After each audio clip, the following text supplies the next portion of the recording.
Мына лайфхакты көбісі білмейді екен. Жайманы сорпаға салмас бұрын не үшін салқын суға салып алу керектігі.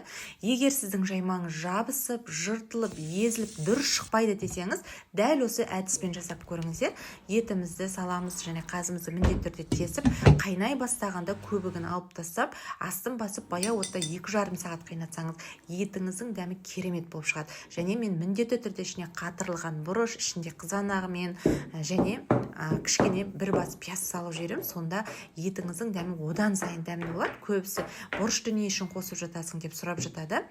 Ал енді көбісі осы атау бешбармақ деген дұрыс емес. Неге ет тамақ демейсіз деп жатады. Мен үшін ешқандай айырмашылығы жоқ сияқты. Ет тамақ болса да, бешбармақ болса да, ең бастысы ол қазақтың ұлттық тағамы. Мен осындай дайын кемидің жаймаларын қолданамын. Себебі салқын суға бір жуып алсаңыз, бойында крахмал шығып, кәдімгі қолдың жаймасынан кем түспей, өте дәмді болып, жыртылмай, жабыспай, езілмей керемет болып шығатын болады.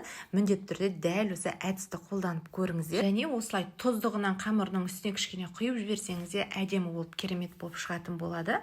Баршаңызға ас болсын, келіп жеткен Наурыз мейрамы құтты болсын. Ал сіздер ет асуда қандай лайфхактарды қолданасыздар? Міндетті түрде комментарий бөліміне жазып кетіңіздер.